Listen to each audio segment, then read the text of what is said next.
बिस्मिल्लाहिर्रहमानिर्रहीम। अस्सलाम वालेकुम। आज़ादी के बाद का सच्चा वाक़या। 29 अगस्त 1947 पाकिस्तान बनने के 15 दिन बाद एक शाम हिंदुस्तान में मौजूद ज़िला अम्बाला के एक गांव में फटे पुराने से कपड़ों में मलबूस एक शख्स नमूदार हुआ।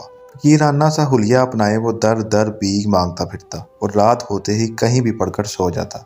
इस गाँव में उसे आज 5वां दिन था। उसने गाँव के हर घर से भीख ले ली थी। वैसे भी गाँव में ज़्यादातर घर खाली ही पड़े थे। ये इन मुसलमानों के घर थे जो कुछ दिन पहले ही यहाँ से हिजरत करके आज़ादी की खातिर पाकिस्तान गए थे। ये अलग बात है कि उनमें से चंद ही पाकिस्तान पहुँच पाए थे, बाकी रास्ते में ही शहीद कर दिए गए।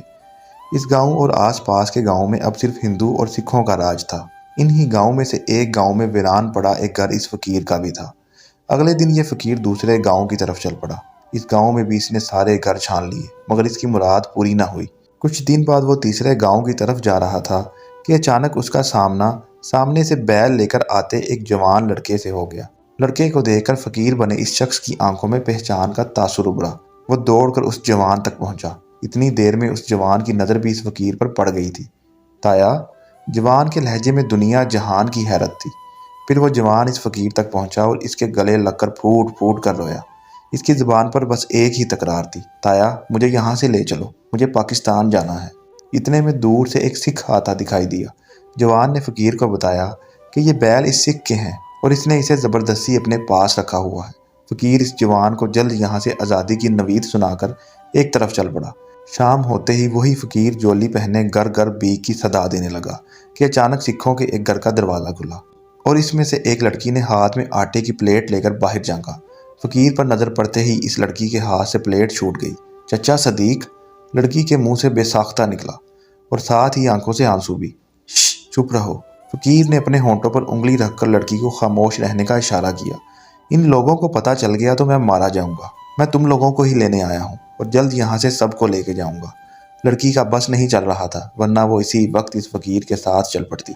दिल पे जब्त किए वो पलटी और आंखों में आज़ादी का ख्वाब लिए अंदर की तरफ चली गई। सदीक नाम का ये शख्स 3 माह तक फ़कीर बना गांव गांव फिरता रहा। अलग अलग गांव के सिखों के मुख्तलिफ घरों से इसे इसका मकसद मिल गया, जिसके लिए वो पाकिस्तान से दोबारा यहाँ आया था। फिर एक रात वो 4 लड़कियों और एक लड़के को लेकर खामोशी से पाकिस्तान की तरफ चल पड़ा। रास्ते के मनाजिर अभी भी वही थे, जगह जगह इंसानी लाशें और टूटा फूटा सामान बिखरा पड़ा था। ये इन शहीदों की लाशें थीं जो आंखों में आज़ादी का ख्वाब लिए पाकिस्तान की तरफ चले थे, मगर ये लोग पाकिस्तान नहीं पहुंच पाए। पाकिस्तान के ये मुसाफिर जन्नत के मुसाफिर बन गए।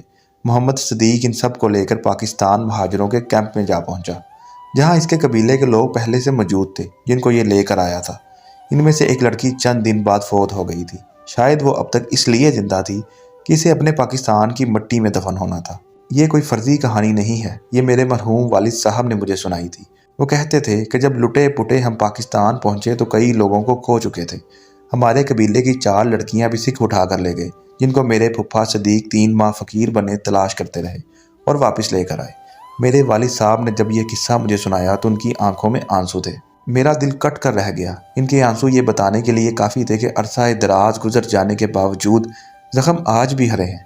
कई अच्छी बुरी यादों की कसक आज भी मौजूद है। अपनों की जुदाई आज भी बेचैन रखती है। दिल आज भी लहू रोता है। आज़ादी इतनी सस्ती नहीं मिली थी और किसी भी चीज़ की हकीकी कदर वही जानता है जिसने इसकी कीमत अदा की हो, और वो चीज़ और उसकी कदर इन लोगों के लिए अनमोल हो जाती है जिन्होंने इसकी कीमत खून से अदा की हो। वतन से मोहब्बत ईमान का हिस्सा है। अपने वतन की कदर कीजिए और इसके वफादार रहिए।